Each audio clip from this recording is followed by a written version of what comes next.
Assalamualaikum warahmatullahi wabarakatuh. Perkenalkan, nama saya Irfan Hanafi, mahasiswa dari Universitas Nahdlatul Ulama Imam Al-Ghazali Cilacap, Fakultas Keguruan dan Ilmu Pendidikan, Program Studi Bimbingan dan Konseling.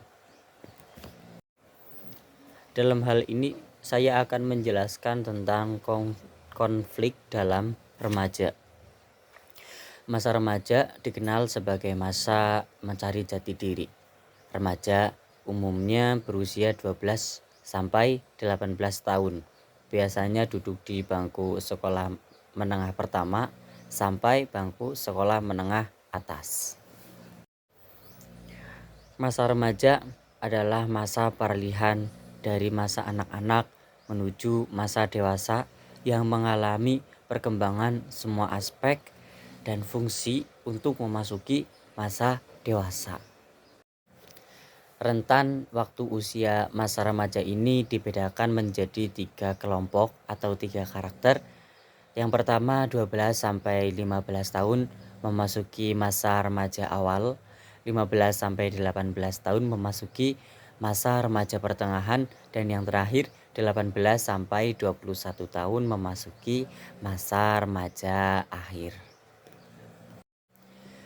Usia remaja merupakan masa transisi dari anak-anak menuju dewasa. Masa transisi ini diikuti dengan emosi yang labil dan mudah tersulut provokasi. Masa remaja sering diwarnai dengan berbagai ragam kenakalan. Bentuk remaja atau bentuk kenakalan dalam masa remaja sering dilakukan diantaranya: 1. Berbohong. 2. Keluar rumah tanpa pamit. Keluyuran, begadang. Dalam perjalanan juga biasanya kebut-kebutan. Membolos dalam sekolah, ikut tawuran antar sekolah, bahkan berkelahi antar teman. Konflik lain yang juga sering terjadi pada masa remaja ini adalah depresi. Depresi menjadi salah satu permasalahan yang sering terjadi pada masa remaja. Bahkan gangguan kesehatan mental juga sekarang sedang marak terjadi pada masa-masa remaja ini. Depresi merupakan gangguan mental yang ditandai dengan suasana hati yang terus mengalami tekanan. Selain itu, penderita depresi ini juga merasa kehilangan semangat untuk menjalani aktivitas sehari-hari. Penderita depresi juga tidak mampu membina hubungan baik dengan lingkungan sekitar. Depresi pada remaja umumnya bersumber pada rasa tertekan yang menuntut mereka. Misalnya, tuntutan agar mendapatkan nilai tinggi, masalah keluarga, dan juga merasa tidak bahagia dengan kehidupan yang dia miliki atau dia jalani. Di Indonesia sendiri, angka kejadian depresi pada umur lebih dari 15 tahun berdasarkan hasil dari Riskesdas atau Riset Kesehatan Dasar 2018 menunjukkan bahwa 60% anak remaja yang mengalami depresi. Melansir dari laman resmi Environmental Geography Student Association (UGM), menurut ahli sosiologis, 4,2% siswa di Indonesia pernah berpikir untuk melakukan bunuh diri. Sedangkan di kalangan mahasiswa sendiri mencapai angka 6,9% yang mempunyai niatan untuk bunuh diri, dan 3% lainnya pernah melakukan percobaan untuk bunuh diri.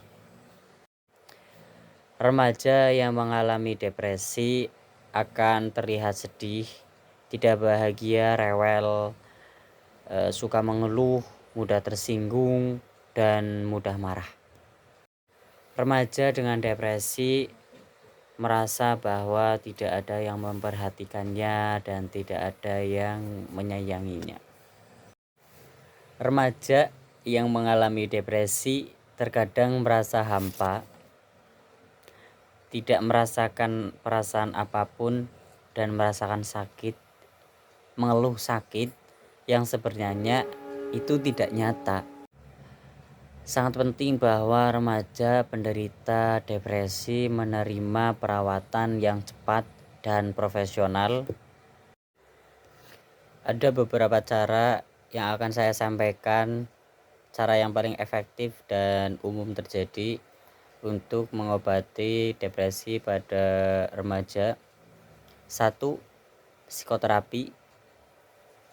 Psikoterapi memberikan remaja kesempatan untuk mengeksplorasi peristiwa dan perasaan yang menyakitkan atau mengganggu mereka. Psikoterapi juga mengajarkan mereka keterampilan untuk mengatasi masalahnya. 2.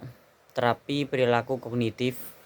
Terapi perilaku kognitif ini membantu remaja untuk mengubah pola pikir dan perilaku negatif. 3. Terapi interpersonal. Terapi interpersonal ini berfokus pada bagaimana mengembangkan hubungan yang lebih baik dan lebih sehat di rumah dan di sekolah.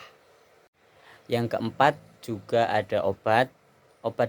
Obat sendiri di sini berfungsi meredakan beberapa jenis atau gejala pada depresi dan sering diresepkan bersama dengan terapi. Dan siapa sangka keluarga, sekolah, dan lingkungan adalah benteng yang dapat mencegah remaja daripada depresi itu sendiri.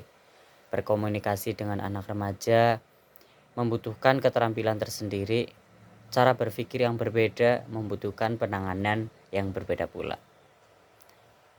Dari saya cukupkan. Saya Irfan Hanafi pamit undur diri. Wassalamualaikum warahmatullahi wabarakatuh.